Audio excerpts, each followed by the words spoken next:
And on the phone with us right now, it is the lead singer of Andy Frasco and the U.N. He is the host of Andy Frasco's World Saving Podcast. It is none other than the aforementioned Andy Frasco. Hey! What up, dude? This is awesome. What's up? Nothing much. Thank you for joining us here tonight. I just want to take a quick trip down memory lane because I think we started following each other on Instagram around the same time that you attended the Chicago's Bulls game where the Lakers were at Chicago playing at the United Center. And I remember when I first started following you, I saw this image of you jumping up and down courtside wearing a Wilt Chamberlain jersey. And I was like, oh, I know that guy from the Afro. Oh, I was pumped up, dude. I love going to the Lakers away because I'm like the only one in. Well, there's a bunch of Laker fans everywhere always, but like just being in the madness and like having popcorn thrown at you and beers spilled on you, it's just the best, dude. Really? So it got that crazy on you? Like where the Chicago fans weren't too kind to you wearing the Laker jersey around? Yeah, I sat next to Little Dirk. And I was just decked out, and he just played the United Center, and he didn't know who I was. I'm just in a jam band, so he didn't know who I was. And I was just talking mad crap, and he wasn't having it. But, we gotta support our team, even when it's a sinking ship right now. Yeah, I was even going to ask, because you travel, like, if you guys haven't checked out his tour schedule, please go onto his website or check out it on Instagram at Andy Frasco. But, like, when you're out on the road, even performing in concerts, like, do people ever give you guff for wearing a Laker jersey on stage? Oh yeah, I've been recruiting people all around the country to wear Laker jerseys. I've been wearing Laker jerseys everywhere in my shows now, which is like such a dream come true. But that's so cool. I'll go to like Boston or I'll go to Philly, and they ain't having it. They'll throw like Larry Bird jerseys up there, or they'll torment me and rip up a Laker poster, or just start cutting up my Laker Andy Frasco stickers. Whoa, haters, man, they're all haters. I know. And it's so funny because as LA, you guys are from LA too, yeah? Yeah. Yes, born and raised. We don't do that in LA. When the most angry, we're all passive aggressive in LA. So absolutely, we're not going to really do that, but they don't care. They're ruthless, man. I've gotten beers thrown on me. I've gotten popcorn. This has been nuts. But, you got to root for your team, Yeah. Go ahead, Zach. Well, I was about to say, it's also unique because when I listen to your music, listen to him on Spotify, everybody. He has hundreds of thousands of listens. But the one thing that's unique to me, I'm like, your band's originated from here in LA. You guys don't have an LA sound. It sounds like somewhere in the middle of America. How did you guys come up with it? Man, I've been on the road I've been doing 250 shows a year for the last 14 years. And I was chasing the rabbit's tail in LA, trying to be a pop guy. And I wasn't having any success. And I was like, I didn't even want to do this in the first place. So I just started going to the South and falling in love with gospel music. And I was raised Jewish, so I never even knew about gospel music growing up in LA because in the Valley, we don't really have any gospel churches. So going down to Mississippi, New Orleans, I'm like, that's where I want my sound, and try to bring an LA vibe to blues and funk music. Yeah. Yeah, that's the vibe that I always got from you. I watch a lot of your live performances and stuff. There's a punk vibe to it. So it's so eclectic. It's so different. That's I guess, is that the best way to describe your style of music? Because it's a little bit of everything, and there's the energy. I feel it is kind of punkish. It has that LA punk vibe to it. Yeah, man, I grew up going to the Warped Tour and stuff, and my favorite bands are RX Bandits and Real Big Fish, and just emo rock bands and whatnot, and that's where I grew up. But I was getting older, and that's I can't be a 25, 30-year-old man still playing ska. I was Dude, I should probably develop a little bit. I'm coming to that age right now because we're both stand-up comedians.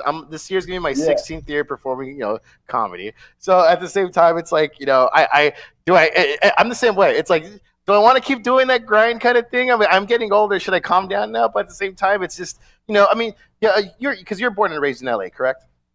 Yeah. I grew up in West Hills. Oh, okay, yeah. So you have that SoCal vibe to it. So it's something that you just can't it's just, I feel like if you're from LA, like it kind of, it stays with you. Because I know people that like move out, but out of state, but they kind of they're still that. Do you still feel like that's something that can't escape you? Is just that rootness of you being from SoCal? Yeah, and the spread out of the city and how big and massive the city is, like you could really get lost with your identity. Like you see a lot of these towns that are just small towns, and you roll in there, and what seems to be you think you have a big energy, but really like that's the only way to survive in LA is to like really get out there and like not get stepped on. So it's like I've always brought my LA roots everywhere I go. It's like going back to like ska music. I don't want to be playing ska music, and now I'm 34. I'm like I feel the same way. I mean, I wear a Laker jersey every single day. I don't know. Hey, nothing wrong with that. I know, man. It's like I'm a creature of habit, and LA's always going to be with me, and I'm never going to not rep the Lakers, I've got Laker tattoos. I mean, it's pretty sickening of how obsessed I am. As you guys are. I watch your show. I listen to your show. You guys Dude, thank you so much. No, that's awesome, dude. That's awesome.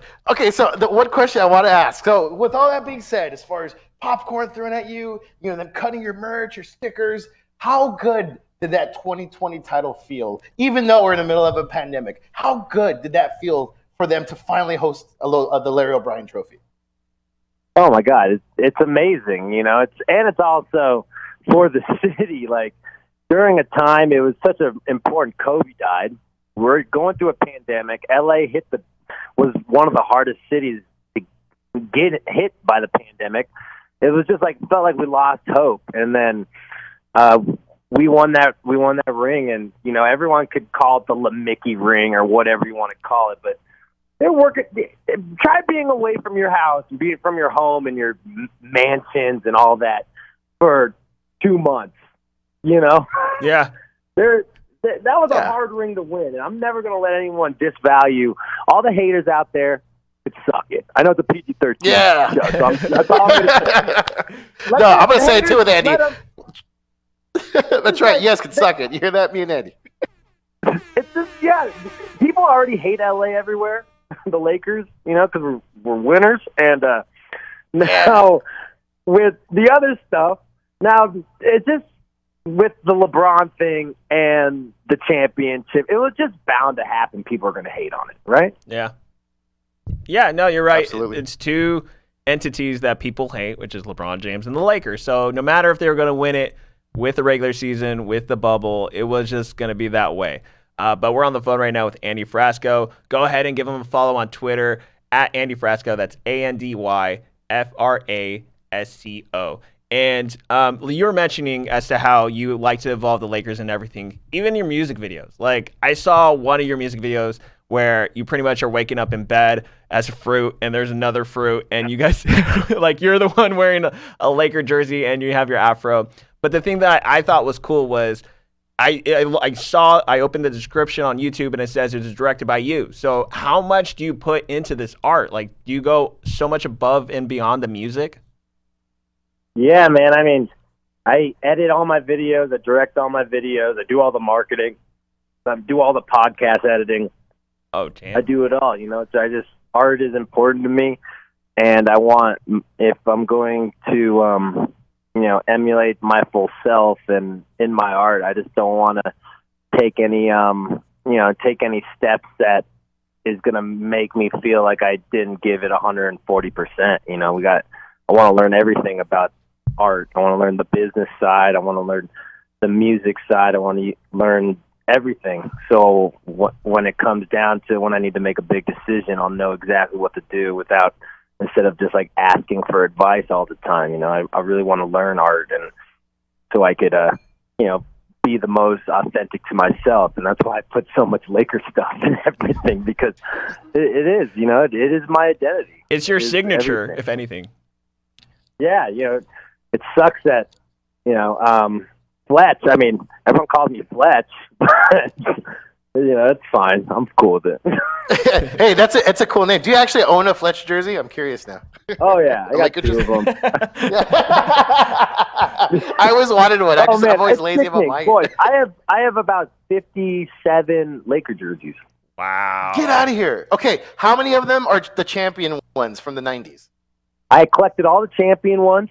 The only one I'm missing, 2 of them. I'm missing a Vlade Divac away jersey, which I've been trying to find forever. That's like the Laker gold, and I'm trying to find Elton Campbell jersey. Man, dude! Oh man, I wish we could all hang out and just talk about jerseys. So wait, you got Eddie Jones, right? You got Eddie Jones? Oh, I got both. I got Eddie, of course. I got 2 of those. I got a few Van Exels, and then I started collecting the Mitchell and Ness, and that's when it starts getting expensive. And then you're like, it's like, oh my God, this is so sickening. I'm like literally buying colorways that aren't even Laker colorways from Mitchell and Ness now. I'm like, I gotta stop. So how often are you on eBay looking up? Because I'm always every day, like at least like a couple times a week, just looking on eBay for like nice vintage. I lucked out. I found a Champions jersey, Magic Johnson, size 44, and the dude sold it to me for $10, mint condition. And I was like, "You gotta be kidding!" It was a yard sale. He had no idea. Like, do you ever come across anything like that where it's like, no, it was the Champions one. It was. I'll send you a picture of it. It's so clean. I couldn't believe it. Like, do you ever come across anything where you're just like, okay, this is like my pride and joy? Like, out of all the jerseys, which one's your pride and joy? I got a few Kobe's that I haven't touched from Mitchell and Ness. My pride and joy is the champion blue Will Chamberlain. Ooh. But I got fat and I can't wear it anymore, so now it just sits. I have a couple of those too.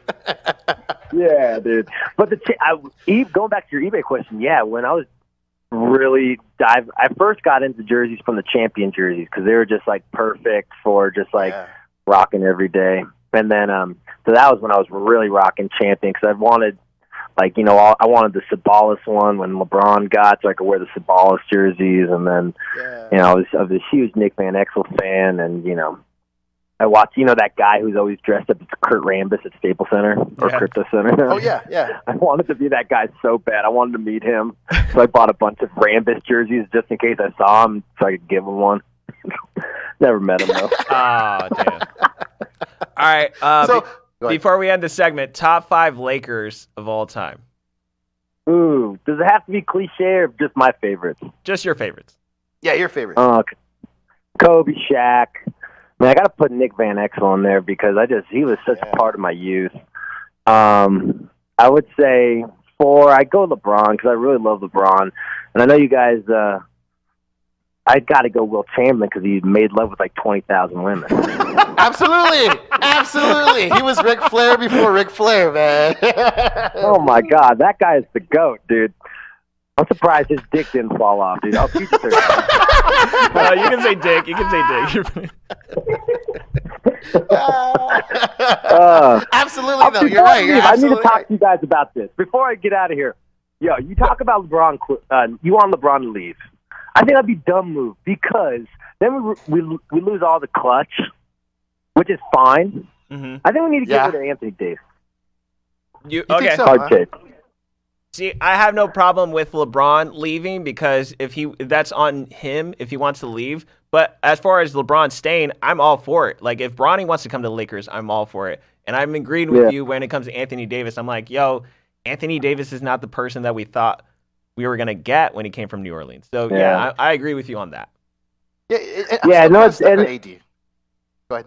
It's gonna be very juicy because like our only real assets is LeBron and AD. I mean, Russ ain't worth anything besides a really bad contract. And I did also listen to that Bill Simmons thing, and I thought that was very interesting. And I do think that could happen because if it is a franchise, then they're going to get first pick in 4 or 5 years, and that's when Bronny's coming. Yeah. It's going to be just like the Vegas Knights all over again, where like you don't think they're going to be that good, but then first year they can make an impact. I could see that. Yeah. I could see that because like Braun going to go to Charlotte or like who's going to be a really crappy team in 5 years? Like Oklahoma City? Going to go. Yeah, he's going to go to Sacramento or like. Yeah, that's what I said. It'd be hilarious. It would be so funny. Braun and Bronny in like Sacramento or. All right, dude. That would be epic, actually. Andy, this is so epic. We would love to have you back on anytime, anywhere. Bro. Yeah. Let's do when the playoffs, right before playoffs or right before the playoff game, just in case we don't make playoffs. Definitely, we'll have you back on. Hey, thank you again, Andy. We got to go to break real quick. Hey, bro, later.